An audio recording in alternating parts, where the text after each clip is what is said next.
শনিবার সন্ধ্যায় বরিশাল কেন্দ্রীয় নথুল্লাবাদ বাস টার্মিনালে হাফ ভাড়া না নেওয়াকে কেন্দ্র করে বাস শ্রমিকের সঙ্গে শিক্ষার্থীদের দফায় দফায় সংঘর্ষের ঘটনা ঘটেছে।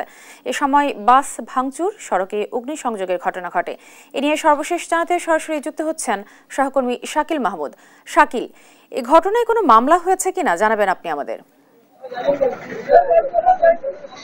দেখুন, এখন পর্যন্ত কিন্তু এই ঘটনায় কোনো মামলা হয়নি, তবে আইন শৃঙ্খলা বাহিনী কিন্তু খুবই শক্ত অবস্থানে আছে। আমরা দেখছি যে সকাল থেকেই নতুল্লাবাদ বাস টার্মিনালে কিন্তু যে আইন শৃঙ্খলা বাহিনীর সদস্য যারা আছে তারা কিন্তু টহল দিচ্ছে। এর পাশাপাশি বরিশাল এই নতুল্লাবাদ যে বাস টার্মিনাল আছে, এই নতুল্লাবাদ বাস টার্মিনালটি হলো কেন্দ্রীয় বাস টার্মিনাল বরিশালের, এবং এখান থেকেই বাংলাদেশে সকল জায়গায় কিন্তু এই বাস ছেড়ে যায়। এবং সকাল থেকে আমরা দেখছি যে অভ্যন্তরীণ এবং দূরপাল্লা রুটের যে বাসগুলো আছে সেগুলো কিন্তু এই টার্মিনাল থেকে ছেড়ে যায়নি।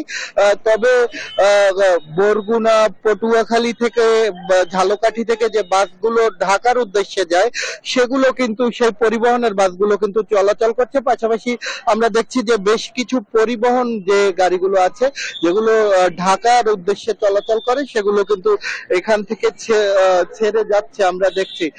তবে আমরা শ্রমিকদের সাথে কথা বলেছিলাম, শ্রমিকরা যেটা জানিয়েছে যে এই বাসগুলো আসলে ভাঙচুর হওয়ার কারণে এগুলো কিন্তু আসলে চলাচলের অনুপযোগী হয়ে পড়েছে। এই কারণে আর কি কোনো রুটেই বাস চলাচল করছে না, এবং কয়েক কোটি টাকার আসলে ক্ষয়ক্ষতি হয়েছে বলে মালিক সমিতি থেকে জানানো হয়েছে। পাশাপাশি বেশ কিছু শ্রমিক আহত হয়েছে বলেও কিন্তু তারা দাবি করেছেন। এদিকে শিক্ষার্থীরা দাবি করেছে যে তাদের উপরে হামলা হয়েছে এবং তারা 30 জন শিক্ষার্থীর মতো কিন্তু তারা আহত হয়েছে বলে তারা দাবি করেছে, এবং অল্প কিছুক্ষণ পর আসলে শিক্ষার্থীরা বিক্ষোভ মিছিল বের করবে বলেও কিন্তু আমরা জানতে পেরেছি। এবং সব মিলিয়ে আসলে ভোগান্তি হচ্ছে যাত্রীদের, যারা সাধারণ যাত্রী আছে তারা আসলে বিভিন্ন জায়গায় যারা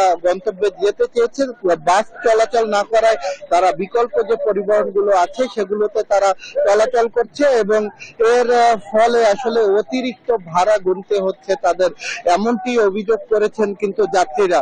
তো বরিশাল থেকে এতটুকুই ছিল আমার কাছে থাকা সবশেষ।